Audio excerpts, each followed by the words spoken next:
ನಾ ಇವತ್ತು ಬಹುಶಃ ಎಲ್ಲ ಯಾರೆಲ್ಲ ಬೇರೆ ಪಕ್ಷದ ಮಾದೆಲ್ಲ ಸೇರಿಕೊಂಡು ಇವತ್ತು ನಾವು ಮುಗಿಸಬೇಕಾಗ್ತದೆ. ನಾಳ್ದು ಸರ್ಕಾರ ಉತ್ತರ ಕೂಡ ಕೊಡ್ತದೆ. ಮತ್ತು ಬಿಲ್ಗಳೆಲ್ಲ ಇದೆ, ಅದನ್ನೆಲ್ಲ ತಗೊಳ್ಬೇಕಾಗ್ತದೆ.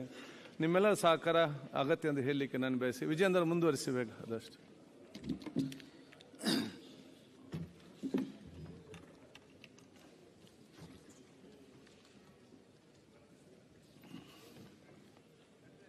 ಮಾನ್ಯ ಸಭಾಧ್ಯಕ್ಷರೇ, ನಾನು ಆಗಲೇ ಮಾತನಾಡ್ತಾ ಹೇಳಿದೆ, ಇವತ್ತೇನು ವಾಲ್ಮೀಕಿ ಅಭಿವೃದ್ಧಿ ನಿಗಮದಲ್ಲಿ ನಡೆದಿರ್ತಕ್ಕಂಥ ಭ್ರಷ್ಟಾಚಾರ ಇಲ್ಲಿ ಯಾರಿಗೋ ತೇಜೋದಯ ಮಾಡಬೇಕು ಅಂತೇಳಿ ವಿಚಾರವನ್ನು ಇವತ್ತು ಪ್ರಸ್ತಾಪ ಮಾಡಿಲ್ಲ. ಆದರೆ ನಾಡಿನಲ್ಲಿರ್ತಕ್ಕಂಥ ದಲಿತ ಸಮುದಾಯಗಳಿಗೆ, ಶೋಷಿತ ಸಮುದಾಯಗಳಿಗೆ, ತುಳಿತಕ್ಕೆ ಒಳಗಾಗಿರ್ತಕ್ಕಂಥ ಸಮುದಾಯಗಳಿಗೆ ನ್ಯಾಯ ಕೊಡಬೇಕಾಗಿರ್ತಕ್ಕಂಥದ್ದು ಈ ರಾಜ್ಯ ಸರ್ಕಾರದ ಆದ್ಯ ಕರ್ತವ್ಯ ಅನ್ನುವುದು ನಮ್ಮೆಲ್ಲರ ಅಭಿಪ್ರಾಯ. ಆದಿಕವಿ ವಾಲ್ಮೀಕಿ ಮಹರ್ಷಿಗಳು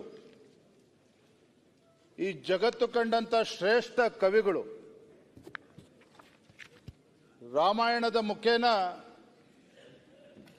ಇಡೀ ಪ್ರಪಂಚಕ್ಕೆ ವಿಶ್ವ ಮಟ್ಟದಲ್ಲಿ ಭಾರತದ ಶ್ರೇಷ್ಠತೆಯನ್ನ ಪರಿಚಯಿಸಿಕೊಟ್ಟಿರ್ತಕ್ಕಂಥವ್ರು. ಅಂತ ಒಬ್ಬ ಮಹಾನ್ ತಪಸ್ವಿ ಹೆಸರಿನಲ್ಲಿ ಸ್ಥಾಪನೆ ಆಗಿರ್ತಕ್ಕಂಥ ಈ ನಿಗಮ, ಅದು ಕೂಡ ಒಬ್ಬ ಹಿಂದುಳಿದ ಸಮಾಜಕ್ಕೆ ಸೇರಿರ್ತಕ್ಕಂಥ ಮುಖ್ಯಮಂತ್ರಿಗಳು ಸನ್ಮಾನ್ಯ ಸಿದ್ದರಾಮಯ್ಯನವರೇ ರಾಜ್ಯದ ಮುಖ್ಯಮಂತ್ರಿಗಳಿದ್ದಾಗ ಇಂಥ ಒಂದು ದೊಡ್ಡ ಭ್ರಷ್ಟಾಚಾರ ನಡೆದಿದೆಯಲ್ಲ, ದಲಿತರಿಗೆ ಅನ್ಯಾಯ ಆಯ್ತಲ್ಲ ಈ ಸರ್ಕಾರದಲ್ಲಿ. ಹಾಗಾದ್ರೆ ಇದು ಈ ರಾಜ್ಯದ ಜನರಿಗೆ ಇವತ್ತು ಕಾಡ್ತಾ ಇರ್ತಕ್ಕಂಥ ಪ್ರಶ್ನೆ.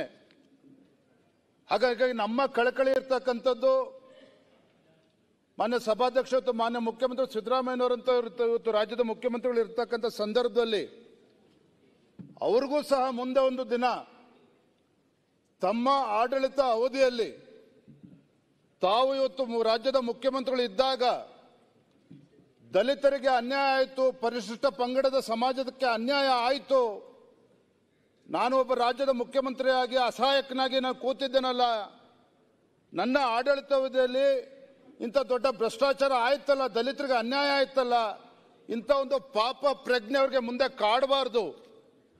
ಈ ಒಂದು ವಿಚಾರ ಇಟ್ಕೊಂಡು ನಾವು ಇವತ್ತು ಈ ಅನೇಕ ಅಂಶಗಳನ್ನು ತಮ್ಮ ಗಮನಕ್ಕೆ ತರ್ತಕ್ಕಂಥ ಪ್ರಯತ್ನ ಮಾಡಿದ್ದೇವೆ. ಮಾನ್ಯ ಸಭಾಧ್ಯಕ್ಷರೇ, ಮತ್ತೊಂದು ವಿಚಾರ, ಚಂದ್ರಶೇಖರ್ ಅವರ ಅಕೌಂಟ್ ಆಫೀಸರ್ ಡೆತ್ ಅವತ್ತು ಆತ್ಮಹತ್ಯೆ ಮಾಡಿಕೊಂಡ ನಂತರದಲ್ಲಿ 2 ದಿನದಲ್ಲಿ ಮಾಜಿ ಅಂದಿನ ಸಚಿವರಾಗಿರ್ತಕ್ಕಂಥ ನಾಗೇಂದ್ರ ಅವರು ಪತ್ರಿಕಾಗೋಷ್ಠಿ ನಡೆಸ್ತಾರೆ.